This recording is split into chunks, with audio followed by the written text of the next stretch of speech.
window rolling up, Uber black Cadillac, high heel boots and a sexy body full of tats. Baby's bad, oh baby's hella bad. こんにちは、アルシャンドルです。今回はライフスパン、老いなき世界です。著者はハーバード大学大学院で遺伝学の教授を務めて長寿研究の第一人者であるデビッド・シンクレア教授。教授によれば健康寿命が大幅に長くなる時代がもう目の前まで来ていると言います。早速ご紹介していきましょう。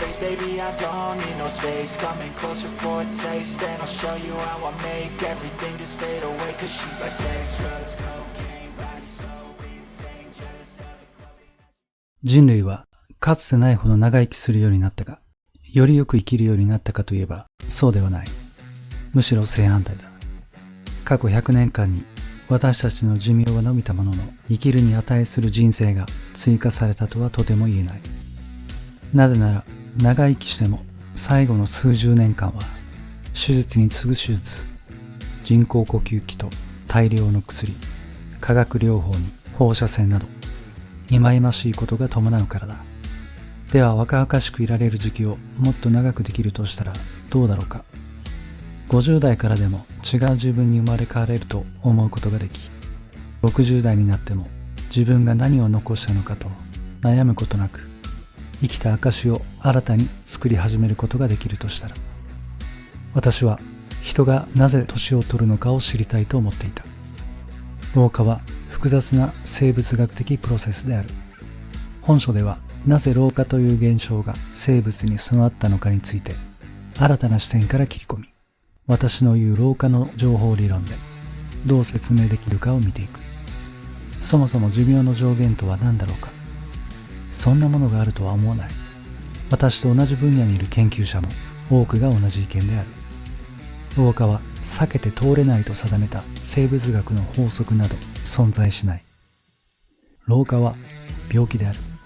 最先端の科学は老化のメカニズムを解明しつつあり、老化を治療する時代が到来しようとしているのだ。長い健康寿命を謳歌できる人生は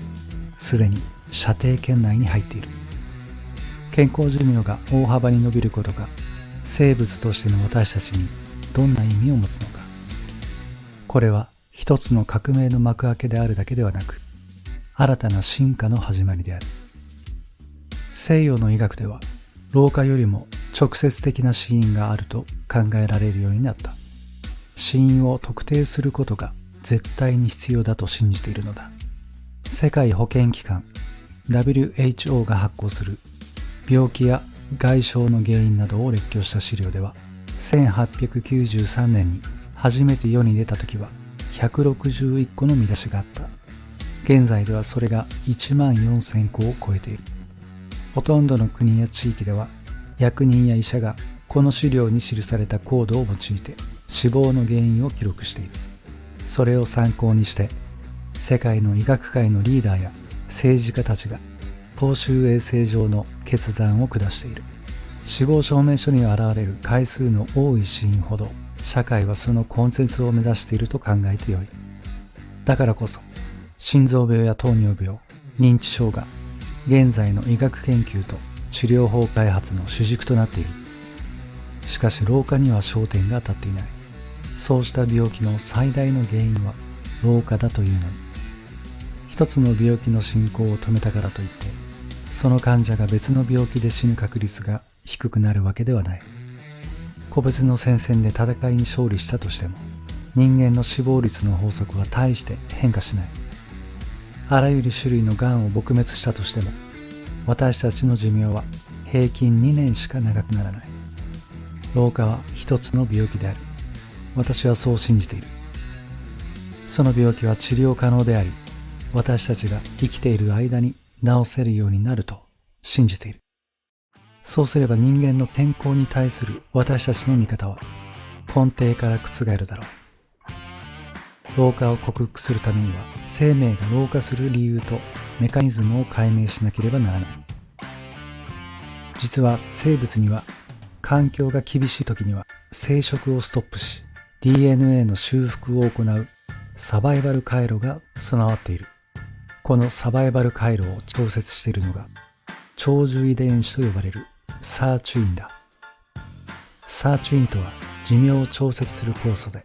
酵母から人間まで様々な生物で見つかっており、タンパク質から特定の物質を除去することによって、病気や死から細胞を守るようにタンパク質に指示をするものである。この仕組みのおかげで、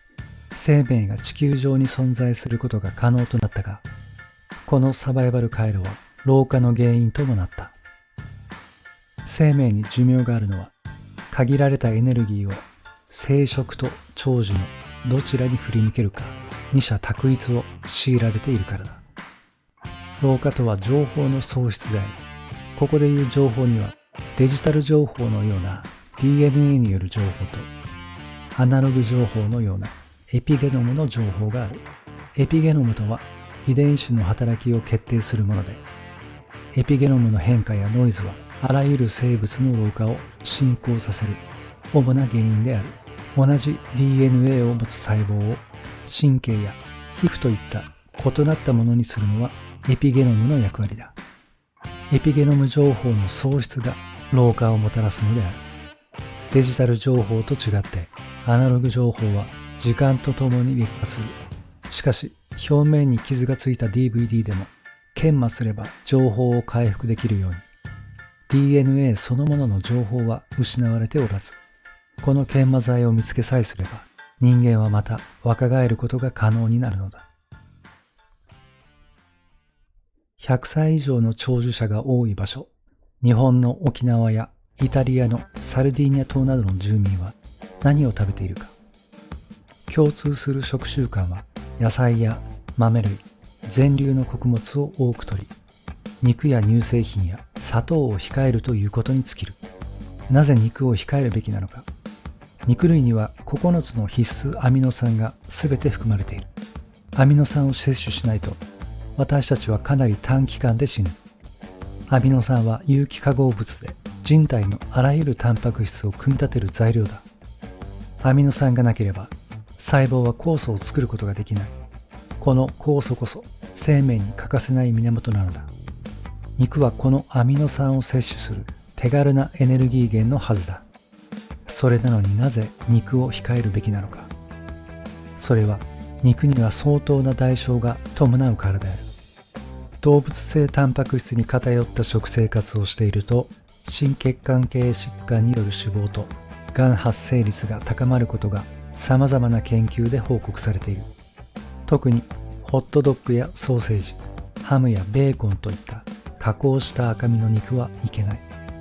直腸がんや膵臓がん、前立腺がんとの関連性が確認されている。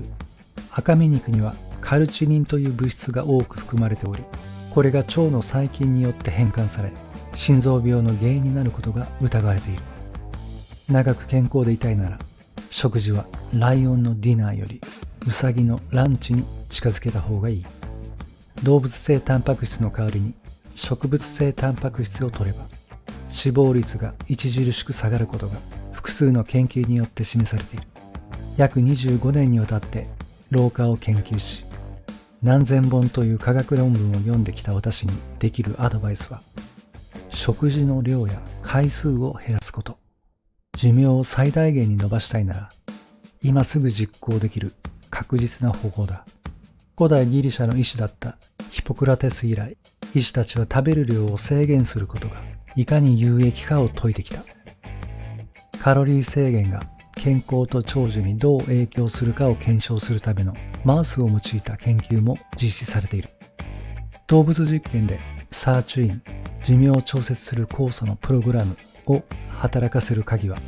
カロリー制限を通して体をギリギリの状態に保つことのようだ。つまり体の健康な機能を保てるぐらいの食物を与えながら、それ以上にはしないこと。そうすればサバイバル回路が動き出し、長寿遺伝子に仕事をせよと命じることができる。細胞の防御機能を高め、環境が厳しい時にも生命を維持し、病気や体の劣化を防ぎ、エピゲノムの変化を最小限にとどめ、老化を遅らせるのである。ただ、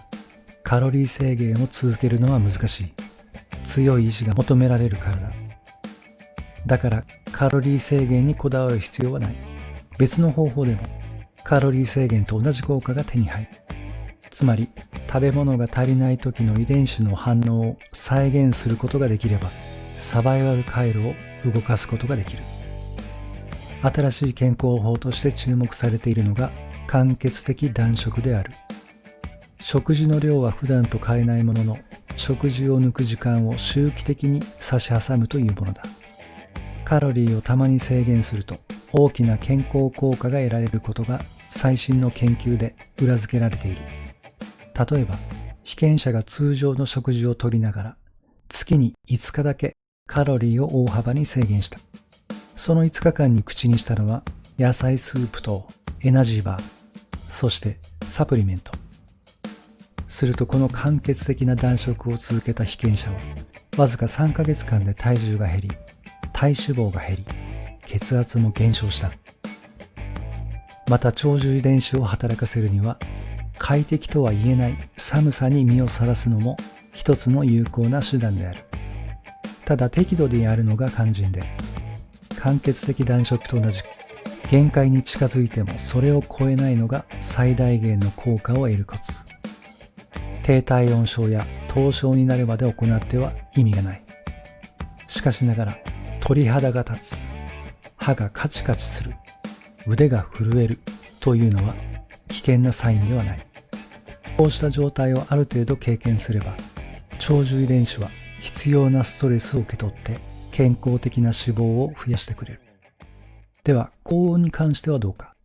低温の場合ほどはっきりはしていないが、人体に対してプラスに働く可能性はある。北欧に住む人々は息抜きや健康増進のためによくサウナに入る。ヘルシンキで実施された2018年の研究では、サウナを利用する人はそうでない人と比べて身体機能、健康状態全般において著しく優れていることが明らかになった。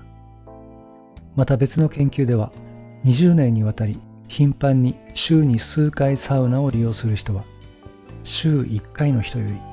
心疾患の発生率や心臓発作で命を落とす件数などが低くなり、死亡率がおよそ2分の1であった。いずれにしても心地よい一定の温度の環境で生涯を送っても、ほとんど体のためにはならないということだ。私たちの遺伝子はぬくぬくと快適に暮らすような進化を遂げてきてはいない。時々多少のストレスを与えて、ホルミシス効果を発揮させることが長寿への道だと言えそうだ。ホルミシスとは、死なない程度の毒は体のためになるという考え方で、多少の生物学的ダメージやストレスを与えられると、体は修復プロセスを始動させ、細胞の生存や健康効果が得られることである。細胞のリプログラミングで若返ることも可能になるだろう。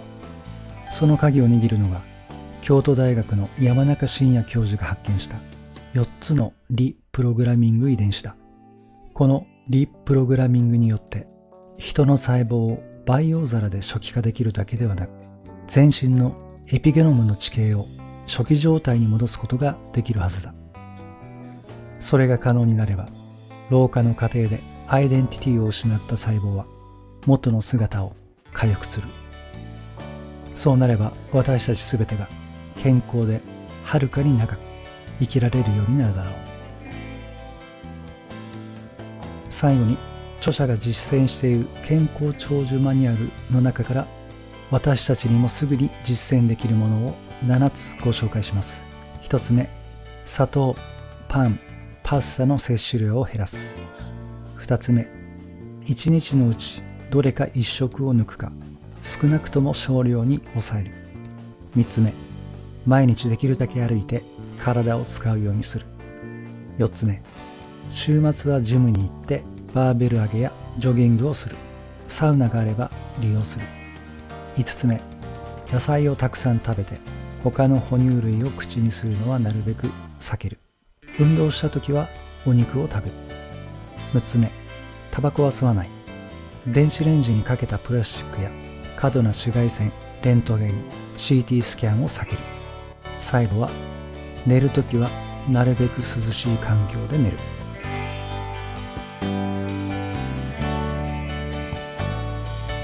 これで本の紹介を終わります。老化への最新の研究は私たちが想像するよりもはるかに進んでいるようです。